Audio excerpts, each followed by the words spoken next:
going on, guys? It's me, Kevin Agnes, and today we're going to talk about chromatics. So what exactly are these sacred and secret chromatic notes? Well, they're also known as passing tones, which to me it's kind of like an elevator or stair steps from one note to another, and thus you're able to get a bunch of other notes that's seemingly unrelated to whatever diatonic key or mode, whatever chord you're playing or the song is over. And so you're able to get 12 different notes in every possible octave by utilizing the chromatic notes. Now, there is a chromatic scale that goes with it. However, to me, it's not the most musical way to utilize chromatics, but just so you have it for your reference, the scale itself is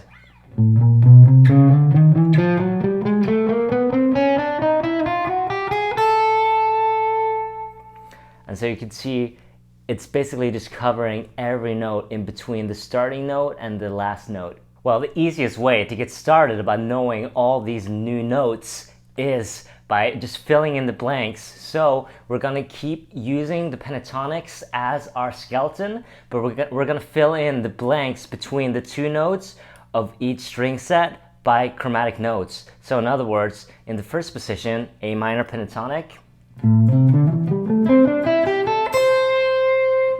By filling in the blanks here, we are gonna get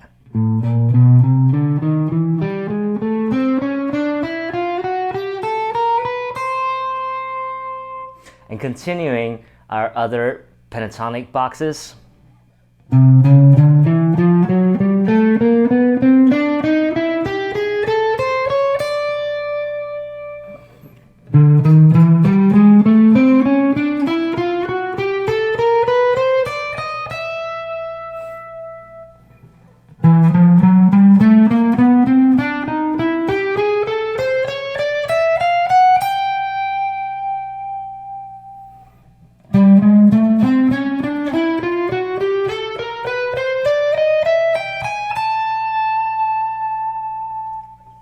And so you can see it's very simple how to just add these notes while still keeping our very familiar anchor of the pentatonic shapes. Obviously, this can apply to any key that you would like, and also the minor versus the major pentatonic, both works. So the chromatic notes within the pentatonic boxes, accenting all the offbeats, but accenting those with the pick, and therefore on all the onbeats we have to use hammer-ons or hammer-ons from nowhere.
So now that we have a basic understanding of the kind of accents and how that accentual control can help with playing the chromatics and making them sound right, we now got to figure out how do we land on the good notes on the hard beats. So without using the accenting only the offbeats, we're going to play as normal, but hopefully the exercise with accenting the offbeats will give you more control to figure out where the actual beats and heavy beats are. And so one thing that's great to do is to hit the good or the chord notes or the good color notes on the hard beats. And so this is a lick in A minor, and we're starting from the 5, kind of a thing. So we're starting on the E. And so you can see here,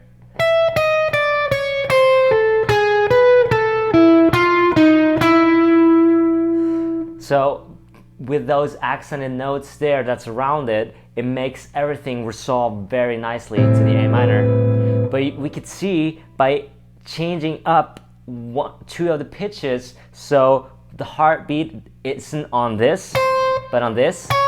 Instead, we could see how it more resonates toward A major, because it's obviously instead. And so the lick in A major would be,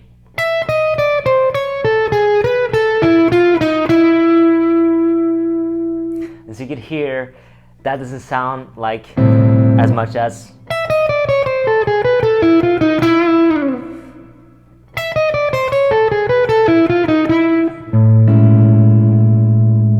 and that is how much or how important it really is about hitting the good notes at the right time.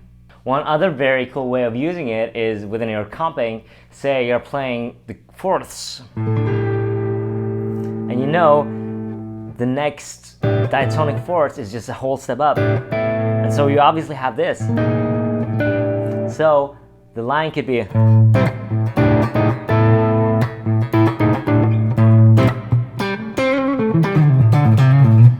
or let's say it's kind of like a C major to D over A, kind of a Dorian thing.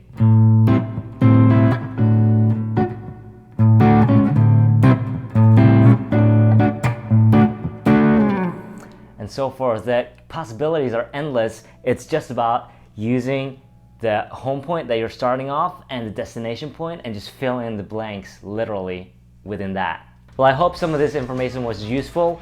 Chromatics is something that if you just dive into it, you may just never swim up again from it. It's something that I work on all the time. It's very cool. It's a very, very hip sound, and it really expands the kind of tonal color choices that you could add to your improvisation, solos, comping, and so forth.